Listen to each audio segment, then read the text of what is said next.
결혼하신 분들은 아실 거예요. 결혼 전에 그냥 숟가락 젓가락 밥 2공기 뭐 밥솥 이것만 가지고 결혼해도 난 좋겠다. 그냥 길거리에다 텐트 쳐놓고 이 사람이랑만 살면 나는 뭐 더 이상 부러울 게 없겠다. 다 그렇게 결혼하셨잖아요. 이 사람이면 된다 생각하셨잖아요.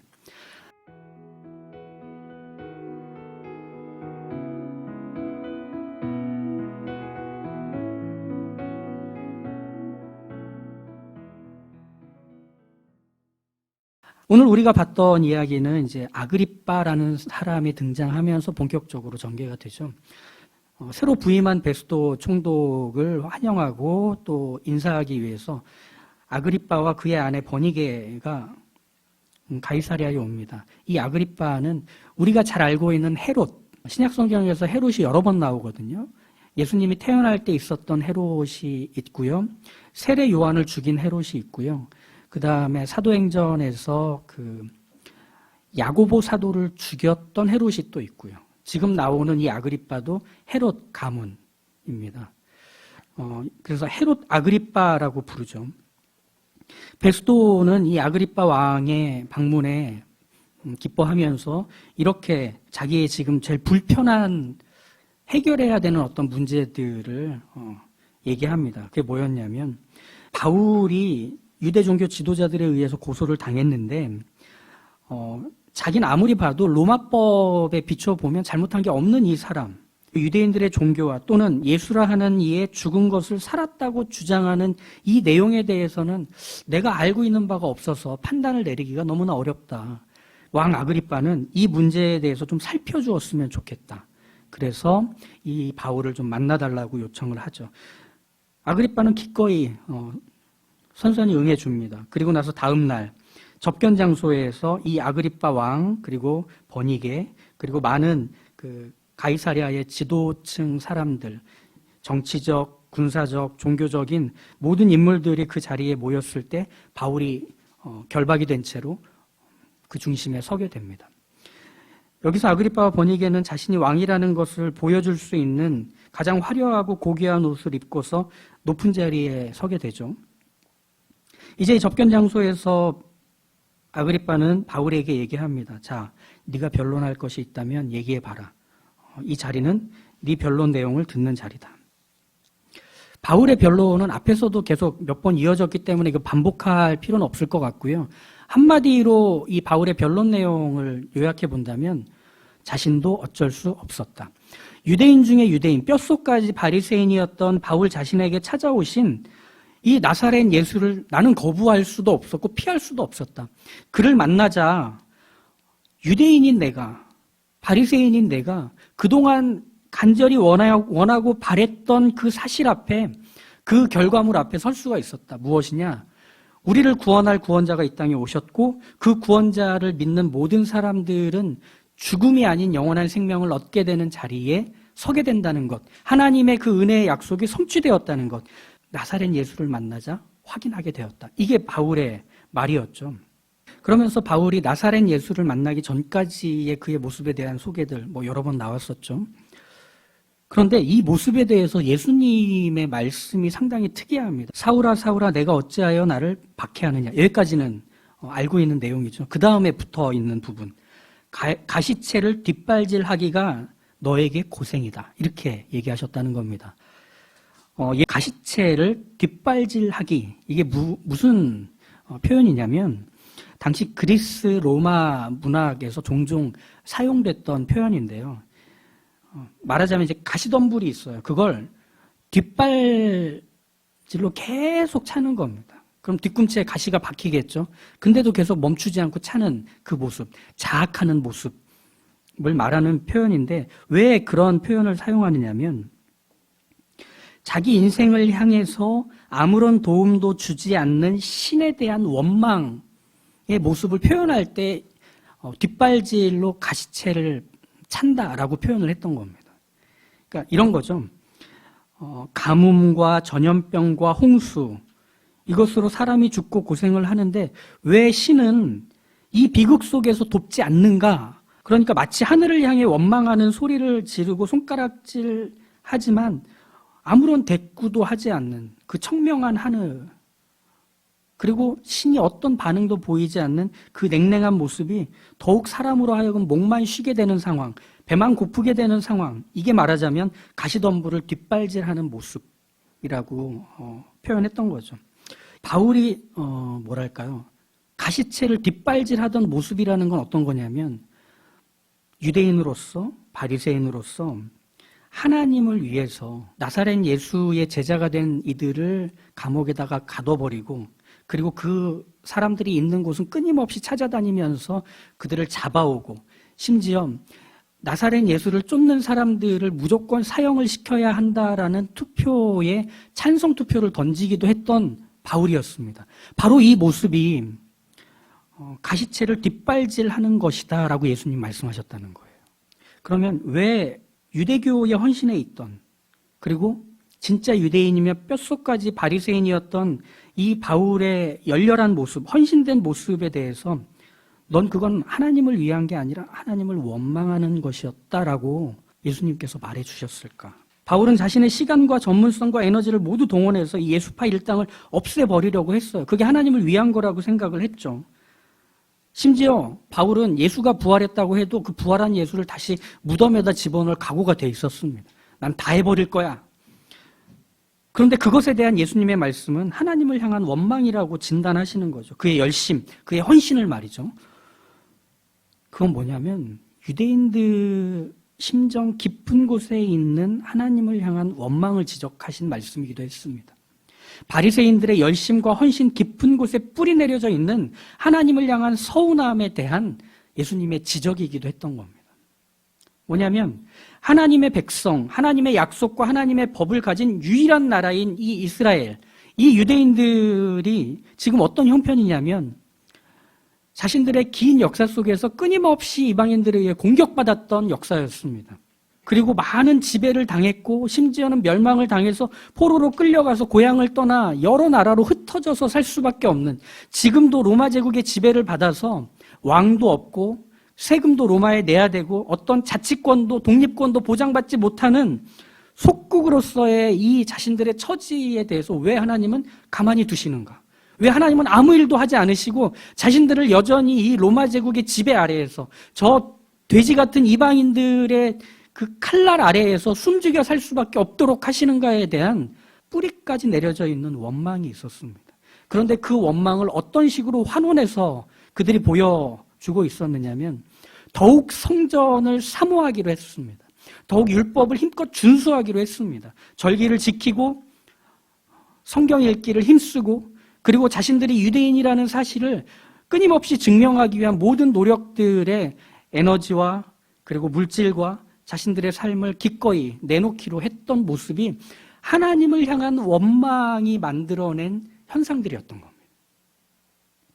내가 이렇게 더 목숨을 걸고 성전을 사랑한다면 내가 가지고 있는 것들로는 비둘기 한 마리 잡아서 제사 드리는 건데, 아니 우리 집 기둥 뽑아서 송아지 한 마리 제사로 하나님께 드리면 될 거야. 그러면 우리가 지금 처한 이 상황들을 하나님이 넘어가게 해주실 거야. 해결하게 해주실 거야. 그래서 우리가 로마 제국의 압제로부터 벗어나서 가장 큰 강대국인 다윗과 솔로몬 때의 그 영광이 우리 시대에 회복되도록 하나님이 일하실 거야 라는 기대가 있는 거죠. 그러니 더 열심을 낼 수 있습니다. 더 최선을 다할 수가 있는 겁니다. 하지만 그건 하나님을 향한 원망에서 빚어낸 결과물들 이상은 되지 못했던 거죠. 바울도 그 안에 깊이 함몰되어 있던 사람 중 하나였던 겁니다. 이런 비슷한 모습을 우리는 이 신약 성경에서만 찾을 수 있는 게 아니고요.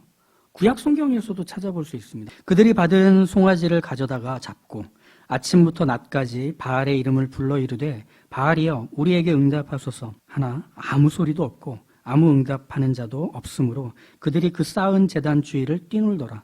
정오에 이르러 엘리야가 그들을 조롱하여 이르되 큰 소리로 부르라. 그는 신인즉 묵상하고 있는지, 혹은 그가 잠깐 나갔는지, 혹은 그가 길을 행하는지, 혹은 그가 잠이 들어서 깨워야 할 것인지 하며, 이에 그들이 큰 소리로 부르고 그들의 규례를 따라 피가 흐르기까지 칼과 창으로 그들의 몸을 상하게 하더라. 이같이 하여 정오가 지났고 그들이 미친 듯이 떠들어 저녁 소재 드릴 때까지 이르렀으나 아무 소리도 없고 응답하는 자나 돌아보는 자가 아무도 없더라. 자, 이 갈멜산에서 엘리야와 850명의 바알과 아세라를 섬기는 제사장들과 선지자들의 대결의 장면입니다. 이 장면에서 보면 우선 바알과 아세라를 섬기는 이들이 제단을 쌓고 가뭄을 해결하기 위해서 그들이 아무리 외쳐도 자신들의 시인이 어떤 반응을 보이지 않습니다. 비가 내려야 되는데 비가 내리질 않아요. 이것에 대해서 엘리야가 조롱을 하죠. 큰 소리로 불러라. 너네 신이 혹시 기도하고 있는지 아니면 낮잠 자고 있는지 모르니까 더 크게 외쳐서 그를 깨워서 비가 내리게 좀 해주라. 이렇게 비아냥대죠. 무엇이냐? 자신이 믿는 신에게 자신의 지금 모든 형편과 상황을 해결해 달라고 외치고 미친 듯이 떠들지만 심지어는 자신들의 몸에 피를 내서 상처를 벌어지게 하면서 자신들의 헌신이 이렇게 열렬하다는 것을 알리지만 신은 반응하지 않는 이 모습. 가시체를 뒷발질하는 모습. 유대인들과 똑같은 모습입니다. 그들이 아무리 성전에서 제사를 가장 큰 제물들로 바쳐 드린다고 해도 힘껏 기도하며 오랜 시간 성경을 읽어낸다 해도 그들에게 있어서 하나님을 향한 원망이 가시지 않는 거예요. 이상하다. 왜 하나님이 이 문제들을 해결해 주지 않으시지? 이 상황들을 넘어가게 하지 않으시지? 즉 그들에게 있어서 하나님은 상황을 모면하게 해주시며 자신들이 원하는 결과 앞에 세워주시는 그저 그런 하나님으로만 보고 있는 겁니다. 이런 시도들은 결국 자신들의 신에 대한 원망에서 모두 출발할 수밖에 없는 태도들인 거죠. 바울이 열심을 낼수록 바울은 더 하나님을 원망하는 것밖에는 드러내지 못하고 있는 이 모습에 대해서 예수님이 지적하시는 겁니다. 이건 다만 바울 한 사람을 향한 지적이었을까요? 아니요. 하나님을 안다, 하나님을 믿는다, 하나님을 위해 자신을 헌신했다 하는 모든 사람들을 향해서 지적하고 계시는 말씀이기도 했던 겁니다. 그 중심에서는 여전히 하나님을 의지하고 하나님을 붙드는 건 없는 채로 겉으로 나타나는 행동들을 통해서 하나님을 만족시키려고 하는 정성만 가득한 모습에 불과한 거죠. 하나님은 사람의 행동이 아닌 그 행동을 야기한 중심을 보십니다. 그 중심이 하나님을 향해 있는가 아니면 하나님을 향한 반감과 원망이 여전히 있는 채로 하나님께 어떤 요청을 하고 있는가는 하나님이 아십니다. 사울왕이 블레셋 군대와 대치를 했을 때 블레셋 군대의 그 위용을 보며 사울과 함께 있던 군인들이 다 도망을 칩니다. 굴에 숨어버리고 집으로 돌아가 버립니다. 이렇게 흩어져 버리는 군대의 모습에 사울은 큰 두려움을 느끼죠. 그래서 사무엘이 오기 전에 먼저 번제를 드립니다. 제사를 드리죠. 이제 사무엘이 도착을 했고 이에 대해서 묻습니다. 왜 내가 도착하기도 전에 왕은 제사를 드렸는가? 이에 대해 사울이 이렇게 말합니다. 이에 내가 이르기를 블레셋 사람들이 나를 치러 길갈로 내려오겠거늘 내가 여호와께 은혜를 간구하지 못하였다 하고 부득이하여 번제를 드렸나이다 하니라. 하나님의 은혜만 있으면 블레셋 군대가 두렵지도 않을 텐데 하나님의 은혜가 있으면 지금 저 블레셋 군대가 나 혼자 나가도 다 이겨버릴 수 있을 텐데 지금 은혜가 부족해서 은혜가 아직 나를 채우고 이 상황을 바꿔내지 못해서 내가 먼저 제사를 드렸을 뿐입니다. 이렇게 말하고 있는 겁니다. 그럼 이 사울이 바라고 기대하는 은혜라는 건 뭐죠? 블레셋 군대 앞에서 떨지 않는 게 은혜입니다. 블레셋 군대를 이겨버리는 게 은혜입니다. 즉 하나님의 은혜를 구하는 사람은 하나님이 곧 은혜라는 것을 아는 사람인데 하나님의 은혜를 구하는 이 사울에게는 하나님이 해결해 준 결과만이 은혜라고 보고 있을 뿐이라는 겁니다. 하나님 자신이 그와 함께하고 계신다는 사실, 하나님이 그의 인생에서 여전히 곁을 지키시며 빽빽하게 그 주변을 메꾸고 계시다는 사실이 은혜라고 여기지 않고 있는, 하나님을 원하지는 않는데 하나님의 도우심만을 바라는 그것은 하나님을 원망하는 모습에 지나지 않습니다. 아무리 예배를 진심으로 드리고 찬양과 기도에 힘쓰고 성경을 많이 읽어내고 여러 봉사와 헌신을 한다고 해도 하나님 자신을 원하기 때문이 아니라면 그것은 하나님을 원망하는 데서 출발한 것일 수 있는 겁니다. 오히려 우리는 교묘하게 그것을 살짝 비틀어서 여전히 우리 안에 남겨두고 있을지 모릅니다. 여우와 신포도 얘기를 아실 거예요. 이솝우화에 나오는. 길을 가다가 여우가 너무 목이 마른 거예요. 어디 마실 물이 없나 이렇게 찾다가 저 포도 덩쿨에 있는 그 포도 한 송이를 보게 됩니다. 저걸 따먹으면 모든 목마름이 해결될 것 같은 거죠. 돌을 물고 와서 그 포도 덩쿨 밑에다가 쌓아서 막 하려고 하는데 안 닿는 거예요. 포도 열매가. 하다 안 돼서 여우는 그 포도 덩쿨을 등 돌리고 돌아서며 이렇게 말합니다. 저 포도는 분명히 실 거야. 저건 아무도 못 먹을 거야. 이러면서 투덜대며 가버립니다. 내가 하나님께 무언가 열렬히 구하고 바라지 않는 모습. 그러면 나는 우상을 숭배하는 게 아니라 나는 기복신앙이 아니라 난 하나님을 온전히 따르는 모습일 거야 라고 하는 모습의 또 다른 이면에 무엇이 있느냐면 세상은 별 볼 일 없는 거야. 내가 세상에서 잘 되는 것 별로 원하지 않아. 난 아파도 돼. 나는 가난해도 돼. 나는 건강하지 못해도 돼. 나는 내 태어날 때부터의 어떤 형편과 조건 그리고 내 주변을 채우고 있는 환경들이 좋지 않아도 돼. 그런 것들을 바라고 구하는 건 다 세상적인 거야. 하나님을 떠나 있는 거야. 이렇게 말하면서 우리는 신포도처럼 세상을 생각하는 겁니다. 그건 다 죽을 거야. 썩어질 것들이야. 난 하나님께 있으니까 안심이야. 이게 신앙이라고 생각하세요? 아니요. 갖지 못했기 때문에 저건 쓸모없는 거야 라고 단정했을 뿐입니다. 우린 그것도 신앙이라고 생각해요. 또 다른 원망입니다. 하나님이 그걸 안 주신 것에 대해서 미리 하나님께 면죄부를 주고 우리의 삶에서 그래, 이 신앙이라는 걸 이렇게 가난한 거야. 교회 다니는 애들은 좀 별 볼 일 없어도 하나님 그 별 볼 일 없는 애들을 통해 또 일하실 거야. 걱정하지 마. 이러면서 스스로 안심하고 위로하는 그 모습 이상이 되지 못하는 건 그것도 역시 하나님을 원망하는 태도에 불과한 겁니다. 열등감을 갖고서 아닌 척하는 거에 불과하기 때문이죠. 내가 그렇게 헌신했는데 왜 하나님은 이것밖에 안 주십니까? 이제 그 말하기 위해서 내 근거를 마련하는 것밖에 되지 않습니다. 하나님이 내 형편과 상황을 향하시도록 소리 지르고 미친 듯이 떠들어대는 것 말고는 내 신앙을 말할 수 없다면 우린 그걸 신앙이라고 해야 될까요? 그 우상을 숭배하는 다른 모든 종교들이 그런 똑같은 모습을 보일 뿐입니다. 하나님을 위한다는 것, 하나님 자신을 원한다는 것은 그분 한 분으로 만족할 수 있는 것을 뜻합니다. 결혼하신 분들은 아실 거예요. 결혼 전에 그냥 숟가락 젓가락 밥 2공기 밥솥 이것만 가지고 결혼해도 난 좋겠다. 그냥 길거리에다 텐트 쳐놓고 이 사람이랑만 살면 나는 더 이상 부러울 게 없겠다. 다 그렇게 결혼하셨잖아요. 이 사람이면 된다 생각하셨잖아요. 하나님을 믿는다는 건 바로 그것입니다. 어떤 조건과 상황들이 구비되어야만 내가 비로소 만족하는 게 아니라 내 곁에 있는 그 존재로 인해서 충분한 겁니다. 나머지는 그 사람과 함께 해결해 가면 되는 겁니다.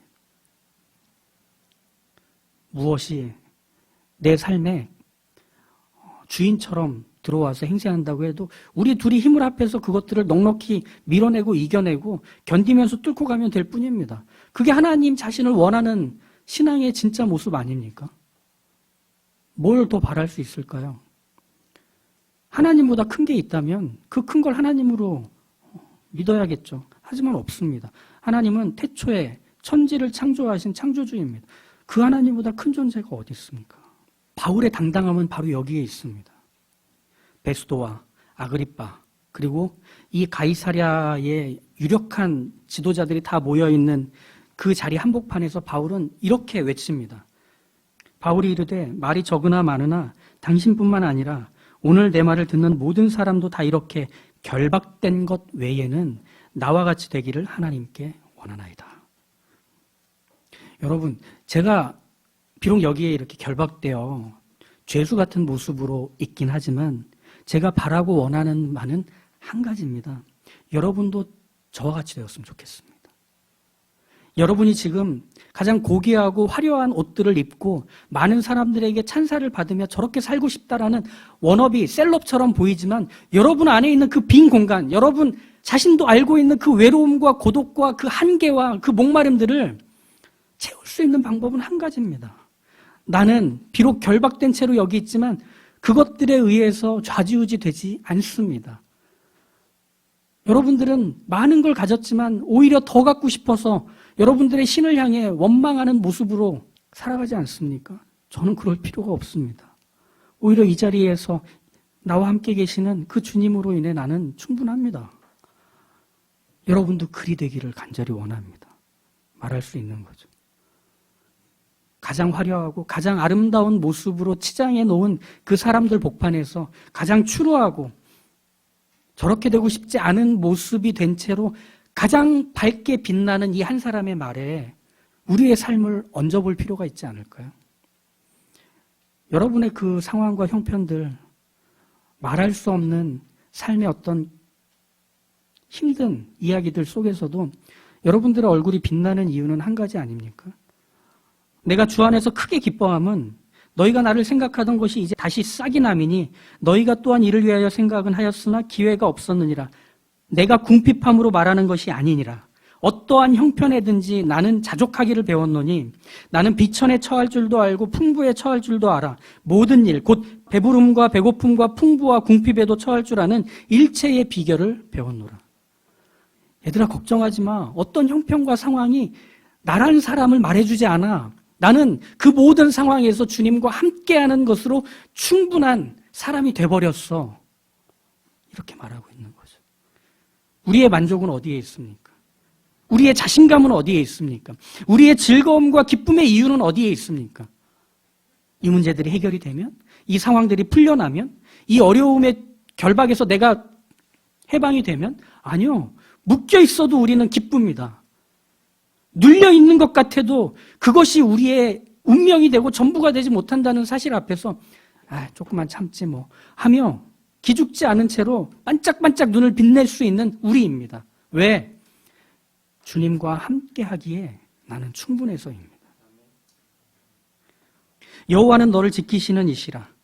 여호와께서 내 오른쪽에서 내 그늘이 되시나니 낮의 해가 너를 상하지 아니하며 밤의 달도 너를 해치지 못하리라.